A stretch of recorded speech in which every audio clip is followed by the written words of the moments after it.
Bismillahirrahmanirrahim. Assalamualaikum warahmatullahi wabarakatuh. Gimana kabarnya teman-teman semua? Sehat ya? Alhamdulillahirabbil alamin. Segala puji kita panjatkan kehadirat Allah Ta'ala atas semua nikmat yang Allah berikan kepada kita. Kemudian salawat serta salam selalu tercurah kepada suri tauladan kita, Nabi Muhammad Sallallahu Alaihi Wasallam, serta para keluarga, sahabat, dan orang-orang yang selalu berada di jalannya. Nah teman-teman, hari ini kita masuk ke tema 2, subtema 1, pembelajaran 3-6. Ini digabung ya, karena saling berkaitan. Tujuan pembelajaran kita hari ini adalah kita nanti akan belajar tentang penggunaan energi, kemudian mengetahui tentang energi matahari, kemudian mengetahui cara menghemat energi listrik, penggunaan hak dan kewajiban, serta mengetahui pemanfaatan energi minyak bumi. Allah telah menciptakan matahari sebagai sumber energi. Matahari menghasilkan panas dan cahaya. Panas dan cahaya matahari tentu dapat kalian rasakan setiap hari ya. Bagi manusia, panas matahari berguna untuk menghangatkan badan dan mengeringkan berbagai benda. Bagi tumbuhan, matahari dimanfaatkan untuk proses fotosintesis. Teman-teman sudah pernah mendengar kata fotosintesis ya? Fotosintesis berasal dari kata foto yang artinya cahaya, kemudian sintesis artinya proses pembuatan atau pengolahan. Jadi fotosintesis adalah proses pembuatan energi atau zat makanan atau glukosa yang berlangsung atas peran cahaya matahari dengan menggunakan zat hara atau mineral, karbon dioksida, dan air. Makhluk hidup yang mampu melakukan fotosintesis hanya tumbuhan hijau. Fotosintesis sangat penting bagi kehidupan di bumi, karena hampir semua makhluk hidup bergantung pada energi yang dihasilkan oleh fotosintesis. Fungsi fotosintesis. Yang pertama, memproduksi makanan berupa glukosa. Glukosa menjadi bahan dasar pembangun zat makanan lainnya, yaitu lemak dan protein. Yang kedua, membantu membersihkan udara, yaitu mengurangi kadar karbon dioksida di udara. Karena karbon dioksida adalah bahan baku dalam proses fotosintesis. Yang ketiga, menghasilkan zat makanan dan oksigen yang sangat dibutuhkan untuk kehidupan. Nah, teman-teman, berikut proses fotosintesis. Tumbuhan akan mendapatkan karbon dioksida di udara, kemudian masuk ke daun melalui stomata atau mulut daun. Sementara air bisa didapatkan lewat akar tumbuhan yang kemudian disalurkan ke daun melalui batang tumbuhan. Saat sinar matahari jatuh ke permukaan daun, klorofil menangkap energi dari cahaya matahari tersebut. Kemudian, cahaya akan melewati lapisan epidermis yang transparan, lalu berlanjut menuju mesofil. Pada bagian mesofil inilah sebagian besar proses fotosintesis terjadi.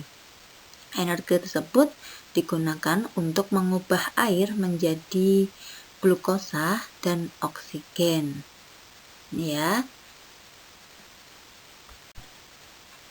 Nah, ini ya tadi proses fotosintesis. Yang pertama, karbon dioksida, ini 6CO2. Karbon dioksida di udara akan masuk melalui mulut daun atau stomata, kemudian bertemu dengan air ya H2O yang diambil oleh akar tumbuhan dari dalam tanah dengan bantuan cahaya matahari dan klorofil. akan menghasilkan glukosa C6H12O6 dan oksigen. Nah, glukosa ini akan digunakan untuk memproduksi makanan bagi tumbuhan. Kemudian, oksigen ini dikeluarkan oleh tumbuhan melalui stomata, kemudian berada di udara, dan ini yang nantinya akan dihirup oleh kita, oleh manusia dan hewan.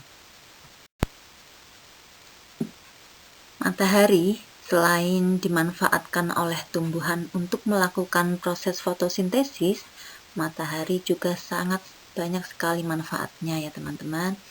Yang pertama di sini panas yang dipancarkan dari cahaya matahari memberikan suhu yang pas untuk keberlangsungan hidup di muka bumi. Kemudian matahari memungkinkan adanya angin, siklus hujan, penentu cuaca dan iklim. Kemudian digunakan juga untuk pembangkit listrik tenaga matahari atau panel surya ya. Kemudian ada juga untuk menjemur pakaian dan makanan. Kemudian mengubah provitamin D menjadi vitamin D, terutama cahaya matahari pada pagi hari. Dan ada juga pekerjaan-pekerjaan yang memanfaatkan panas matahari untuk mendukung pekerjaannya, misalnya seperti petani garam, pengusaha ikan asin ya, dan pengusaha kerupuk. Nanti ini lebih lengkap bisa teman-teman baca di halaman 29. Kemudian matahari juga menjadi penyatu planet-planet dan benda angkasa lain di sistem tata surya yang bergerak atau berevolusi mengelilinginya. Selain energi matahari, ada juga energi listrik. Ini kemarin sudah kita bahas pada pertemuan sebelumnya. Di sini membahas sedikit lagi ya. Jadi energi listrik banyak dimanfaatkan dalam alat-alat rumah tangga seperti lampu, setrika, pompa air, kipas angin, TV, radio, bahkan HP yang kita gunakan juga memerlukan energi listrik. Dengan adanya energi listrik, benda-benda tersebut dapat bekerja dan dapat digunakan untuk berbagai keperluan manusia. Namun, ada satu hal yang perlu kita perhatikan, yaitu menghemat energi listrik ya. Nah, teman-teman, nanti silahkan diamati gambar 1 dan 2 terkait dengan hak dan kewajiban terhadap energi listrik. Jadi teman-teman tulis di buku paket kalian ya, hak dan kewajiban kita terhadap energi listrik. Teman-teman, minyak bumi juga termasuk sumber energi. Minyak bumi termasuk sumber energi yang tidak dapat diperbaharui. Minyak bumi terbentuk dari penguraian sisa-sisa tumbuhan dan hewan jutaan tahun yang lalu yang terpendam di dasar laut atau di darat. Jenis-jenis minyak bumi seperti bensin, solar, minyak tanah, aftur, aspal. Bensin dan solar berguna sebagai bahan bakar kendaraan bermotor dan mobil. Sementara aftur adalah sebagai bahan bakar pesawat ya. Sedangkan aspal ya untuk jalan raya. Nah, teman-teman, dalam penggunaan energi kita harus hemat ya, agar energi tersebut tidak cepat habis. Berikut contoh sikap menghemat energi. Yang pertama, menggunakan peralatan listrik hemat energi. Yang kedua, mematikan lampu di siang hari. Yang ketiga, menggunakan listrik seperlunya. Yang keempat, efisien dalam menggunakan tenaga listrik. Yang kelima, menggunakan kendaraan hemat bahan bakar. Yang keenam, mematikan keran air setelah digunakan.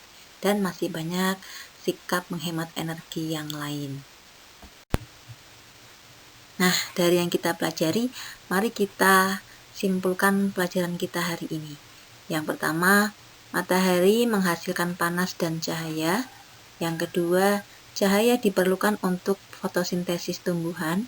Yang ketiga, cahaya diperlukan dalam penglihatan manusia. Yang keempat, pengeringan ikan adalah salah satu cara pengawetan yang paling mudah, murah, dan merupakan cara pengawetan dari dahulu. Yang kelima, minyak bumi terbentuk dari penguraian sisa-sisa tumbuhan dan hewan jutaan tahun yang lalu di dasar laut atau di darat. Yang keenam, kita harus melestarikan keberadaan energi dengan cara menghemat penggunaan energi. Nah, teman-teman, itu pembelajaran kita untuk hari ini. Semoga bisa difahami. Dan kita akhiri pertemuan kita dengan membaca hamdalah. Alhamdulillahirabbil alamin. Cukup sekian dari Bu Lilis.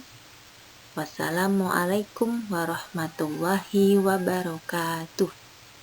Salam dan tetap semangat.